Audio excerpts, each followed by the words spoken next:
To many people, the Rock of Gibraltar stands for solidity and strength. How many times have you heard the phrase, as solid as the Rock of Gibraltar? But just how solid is it really? If you take into account that there are approximately 34 miles of tunnels and over 140 known caves inside the rock, it doesn't seem so solid. This, however, is little more than 1/1000th of the rock that has been removed, so there is little danger of it ever collapsing. The principal rock types which form the peninsula are the Gibraltar limestone and its associated shale units, together with the overlaying quaternary sediments. The Gibraltar limestone provides a hard, durable rock which can be cut and shaped with ease due to the comparatively non-abrasive hardness of the calcite and dolomite materials of which it is composed. By contrast, the shale contains very weak beds, some of which disintegrate on exposure to moisture and air, and which have thus inhibited tunneling activity. Gibraltar limestone is clearly a good rock for maintaining tunnel stability above sea level. Zones of weather limestone are also stable, provided that calcium carbonate precipitated from percolating groundwater acts as cement to restore the rock's strength. In contrast, tunnels excavated in faulted limestone in which natural cement is poorly developed, or tunnels excavated in the shale, can prove unstable. Shales soften with exposure, which removes support to the neighboring beds and results in frequent rockfalls from the tunnel roof. The shape of the excavation also exerts an important control over its stability. It is desirable that an arc-shaped roof is produced, but some tunneled chambers have a flat or slightly pendant roof. The oldest visible evidence of a man-made excavation is an underground chamber associated with a collection of groundwater at Nuns Well, near Europa Point. Such early excavations were small and isolated, apart from a large reservoir excavated much later near the Moorish castle, to provide the first town water supply. 5 distinct periods of significant tunneling works were to follow. 1782 to 1800, the early tunneling period from the Great Siege of 1779-83, when tunneling first began, until about 1800, when the galleries overlooking the isthmus forming the north front were completed. 1880 to 1915, when after a long gap in which there had been no tunneling, the Admiralty, the Army and the City Council all began to go underground to excavate magazines, communications tunnels and water reservoirs. 1933 to 1938, when construction of reservoirs for water storage, and more particularly construction of air raid shelters and underground hospitals, caused much tunneling activity. 1939 to 1945, when the greatly increased war garrison required new accommodation space and space for food, equipment and ammunition. 1946 to 1968, when the existing tunnels were linked together in a more efficient manner and additional storage chambers and reservoirs were hewn out of the rock. We shall be visiting a number of man-made tunnels and natural caves which have protected and served Gibraltar in times of war.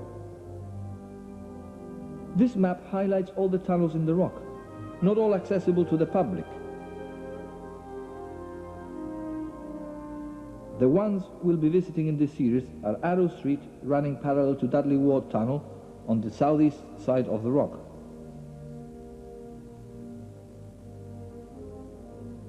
Rugged stuff which used to form part of the dockyard situated at the entrance.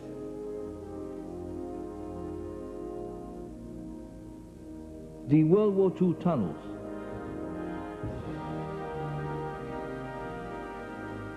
The upper and middle galleries.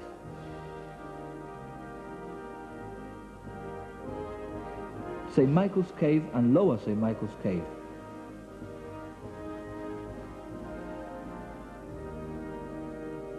This is an insight of a garrison which remains in the dark, and although we will be touching on a number of historical notes, our aim is to take you inside the rock and discover things which you may have only heard of before but not seen, and the reason why they are there in the first place. Some of these tunnels are still used today for the storage of ammunition, and the public has always been very wary of accidental explosions. Captain Will Neakirk, what are the chances of this ever happening? I think the chances must be pretty slim. The consciousness of the dangers of explosives has been impressed on the minds of people in Gibraltar ever since the ammunition ship, the Bednam, blew up in 1951. As soon as that happened, of course, the ammunition jetty was built on the east side to keep the movement of ammunition explosives out of the public domain. Following that, much later, 1968, the last of the tunnels which was built, Mole's End Way, at least it was opened in 1968, was commissioned to link up the Ragged Staff magazine down by the dockyard and Fossway magazine up on the east side for that same reason, again, to keep explosives and ammunition out of the way of the general public and in a safe place. Ragged Staff magazine has now been decommissioned, which means we don't use it anymore for the storage of explosives and ammunition. Fossway is required to store less than it used to. We're a smaller garrison now. Times have changed, which means that the licenses up at Fossway, which are a must for any magazine or armory, whilst allowing us to store quite large amounts of ammunition and explosives within the various chambers there, are not being used to their full. So we've imposed, in a voluntary sense really, lower limits on what the various chambers can take. And this means, of course, that the threshold of safety must be improved. I think, to answer your question, the likelihood of an explosion or something going wrong causing a lot of damage in Gibraltar must be pretty slim. The Rock has always boasted of being a first-class nuclear shelter, both for its civilian and military personnel. How true is this? I think after the war, at the beginning of the Cold War, people's reactions to the H-bomb and all the rest of it, it must have seemed a pretty useful place to be, Gibraltar, being able to go underground and avoid the problems of a nuclear explosion. I think perhaps in today's context it's a little bit less relevant than it perhaps was then. Nonetheless, it's always at the back of our minds that these things can happen, and I know that recently a study was actually commissioned to see just how much of the population of Gibraltar could be fitted within the... And in fact, the whole lot, everybody in Gibraltar, could be housed underground, but I must say it would be for a pretty short period of time and it would be jolly uncomfortable. But nonetheless, it could be. Since the last war, there has been some obvious deterioration inside the tunnels. How safe are these for the general public? Well, I think the most important thing to, before I answer your question properly, is that the tunnels aren't strictly open to the public in the sense that perhaps the upper galleries are. That is the only part of the tunnel system and of the tunnel system that is properly open to the public, and that's run by sites management, as we know. But nonetheless, quite a number of unofficial tours are run through the tunnel system, and so yes, we have a interest in just trying to establish how safe they really are for people who come in. We don't have the investment opportunities to make them wholly safe. We can't guarantee that there'll never be small rockfalls within the system. And indeed, recently, we've commissioned a study into the whole tunnel system to look at wide-ranging questions, such as how they're used, how they're to be used in the future, what we can store there, how safe they are, the utilities that run through them. So, in due course, and hopefully quite soon, we'll have proper answers to these questions, and in particular as to whether we need to close any other parts of the tunnel system off permanently, because perhaps they might be proven to be unsafe. With the general reduction of the forces in Gibraltar, what are the future plans for all these tunnels? Well, I think the reductions in the forces that are ongoing at present are probably unlikely to have a major impact on the tunnel system. Really, we use a very small percentage of them for operational purposes today. We have a command center and we have some storage facilities, but as a proportion of the whole, that's really very small. We'll probably retain these, certainly on today's thinking, for some time. The rest of the tunnel system, of course, is pretty old now. Even the wartime tunnels are reasonably dilapidated and deteriorated, so their future perhaps is less certain. And again, going back to the report that's been commissioned, we may have to think again at keeping parts of the tunnel system open where perhaps we don't run any utilities through, and access is purely for the casual visitor, and perhaps upkeeping them to even reasonable safety standards might be very expensive in the long run, in which case perhaps the answer might be handing it over to someone else who's prepared to make the investment, or indeed just sealing them off for good.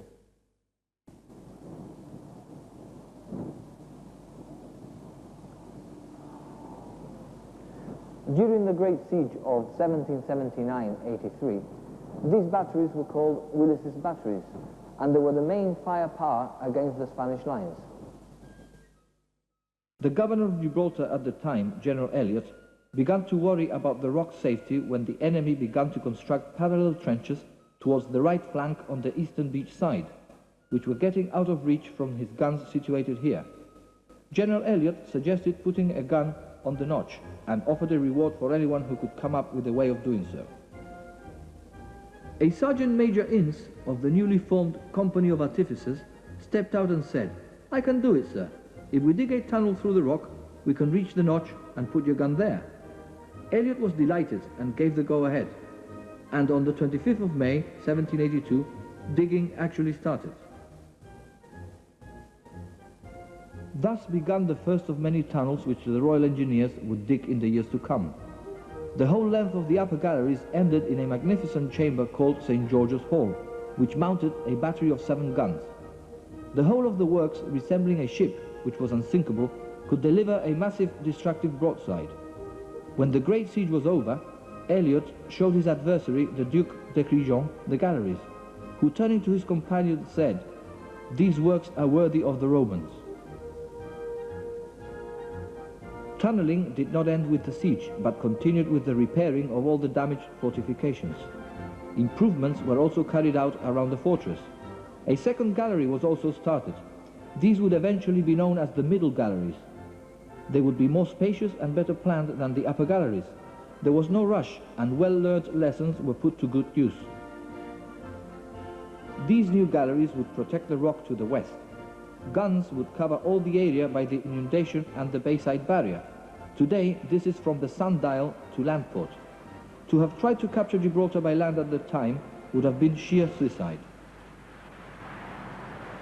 From such a short distance, the firepower from the guns up there would have been devastating to an invader. When you consider that the only road that you could travel on, which is the causeway on which we are now, was bordered by the sea on one side and the inundation on another.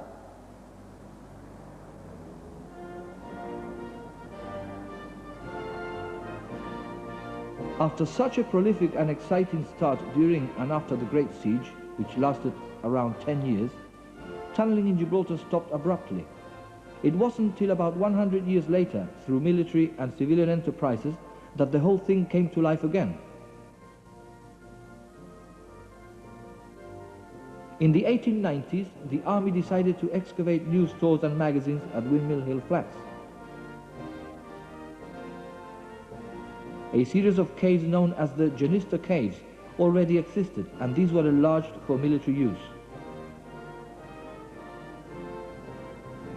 The Navy also wanted a proper naval dockyard, and in order to build this, the private contractor in charge of the works needed masses of spoil to dump into the sea for reclamation.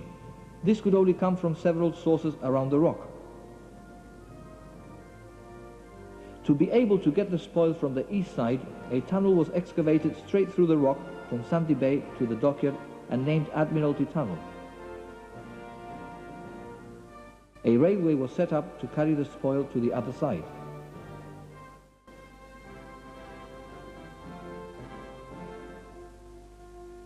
At Camp Bay, 2 small tunnels for the locomotives had to be excavated, so it could get through to the quarry at Little Bay.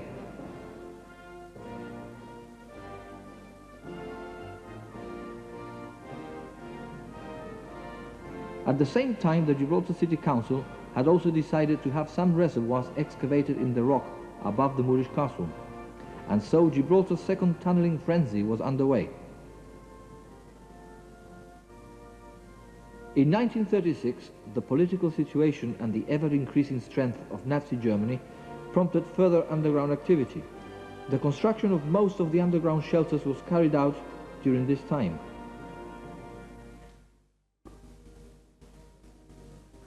Once the war started and the civilian population was evacuated, hospitals were built inside the rock.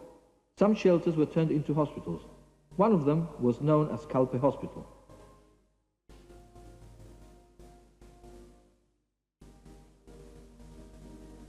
This special fortress had to be large enough to support 16,000 men for a period of 12 months.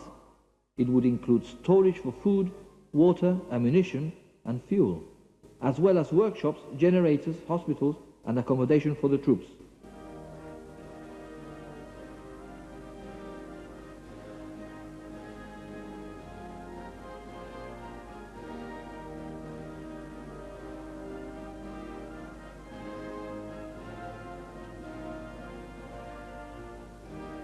As an offshoot, the rubble which came out from the tunnels was dumped into the sea at North Front, and a runway was built.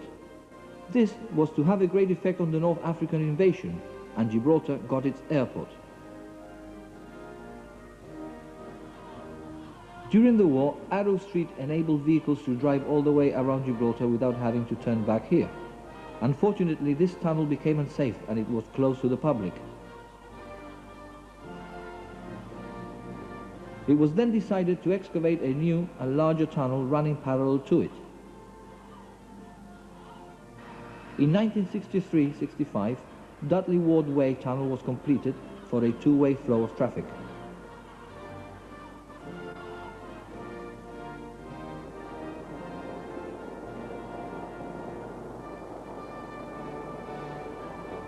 The most significant tunnels to be made after the war were made for civilian use, just like this one behind me, Kitley Way, which made the access to Little Bay and Camp Bay easier, thus converting the road into a through road.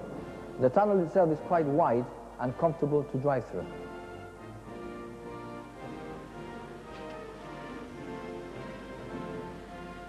In 1967, a tunnel linking Ragged Stuff magazine to Fossway was completed by the Royal Engineers. It was named Mole's End Way, in commemoration of the tunnellers who were nicknamed the Moles.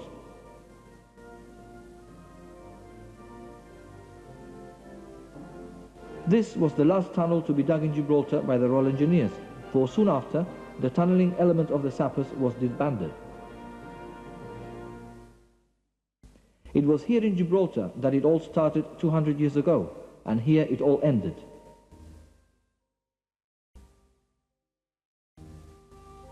But as long as the tunnels exist, so will the memory of the moles that made them.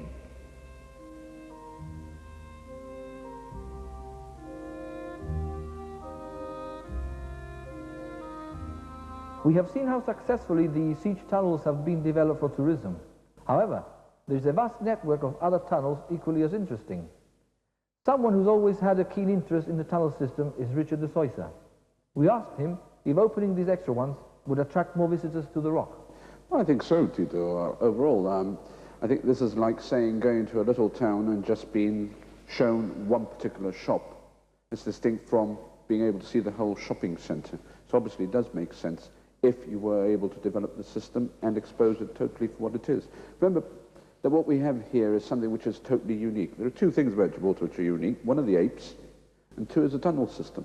And we're not maximising what we can possibly do with it. Some of the areas we have visited are in need of refurbishment. What are the probabilities of attracting investment into such a project? Well, that is very, very difficult. As a businessman, you have to make certain assessments. Up till now, with interest rates, they were, recession, etc., it's been very, very difficult to attract investment. Now, in order to be able to attract investment, you have to have a positive business plan, guaranteed cash flows where possible, etc., etc. None of that is available at the present moment. What there certainly is an asset here which we're not maximising. Do you think that specialist groups, such as battlefield tours, could be interested in coming to Gibraltar on a regular basis? Indeed so. In fact, they do so at the present moment. Now, battlefield tours are very specialist groups, and the numbers are very, very limited. If the exposure which we have to tourism is the mass transit tourist, we then have to produce a mass transit facility similar to the one which we can incorporate into the tunnel system. I explain myself. I'll give you a very simple example. At the present moment, every tourist which comes here to Gibraltar goes on a coach and goes round. Now, it produces a little bit of a problem, traffic-wise, round Gibraltar, Whereas using the tunnel system, that traffic system could be totally avoided. And I'll give you an example. A coach could enter via Queensway, the tunnel system, and exit at Maida Vale, and he's onto the upper rock already, without having caused any congestion, having exposed the tourist to a vast wealth of tunnels, and that tourist will come out of there and say, hey, what's in there? I want to see that. So what you're doing is basically opening the appetite. If you can achieve that, then you're doing something positive for the industry. So apart from the touristic attractions, do you think that some of the larger chambers that we have around could be developed for other purposes? Well, the Second World War tunnel systems have a tremendous problem with humidity. Humidity and the services within them are very, very limited. So if you're looking at a light industrial base or the formation of something inside there, it's very, very difficult. Storage is difficult, again, because I mentioned the problem of humidity. However, if you do use the tunnel system, you can use the tunnel system to produce, if you interpret them correctly, to produce your own souvenir industry. I'll explain myself. We're here located at the present moment outside the Willis's magazine. Now that's the biggest magazine outside of Great Britain, which you will find in Europe. Now you imagine those 4 chambers inside there, with one of them possibly kitted out, making barrels, a cooperage. Yeah? Like that, you could be making a whole load of things inside the tunnel system to support and sustain your own industry.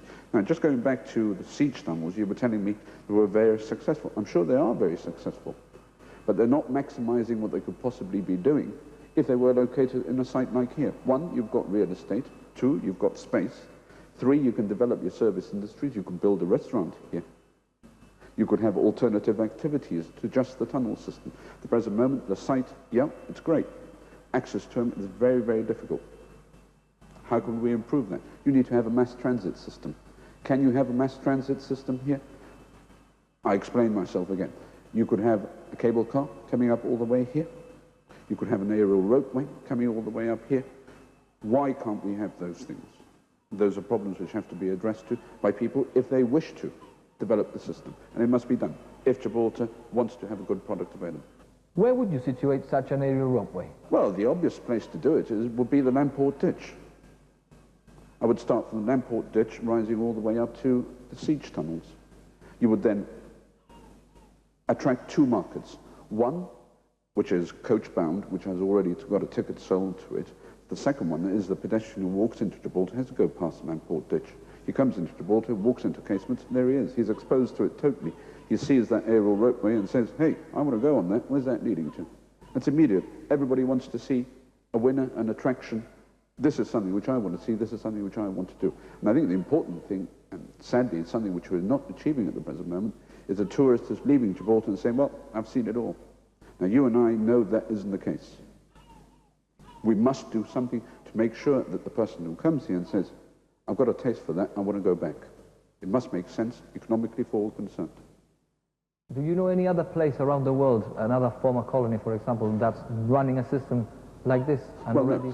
no. The tunnel system which we've got here is unique. There is only one other system which is very similar to it, but they're minute in comparison. In the Channel Islands, you've got one tunnel, which basically attracts 1.4 million visitors. I did say 1.4 million, all of whom are paying an entrance fee to get into it. And that's a tunnel which is only a mile long and contained a hospital at the end. Within this tunnel system, you've got 4 hospitals. You have over 30 miles of tunnels. You have generating stations. You have people where they fought and lived for years. Now, that surely must be a story that must be told. And if it isn't told,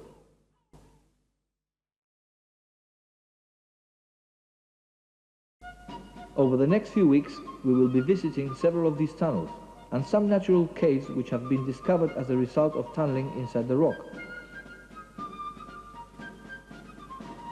This series hopes to throw some light on a garrison which still remains in the dark.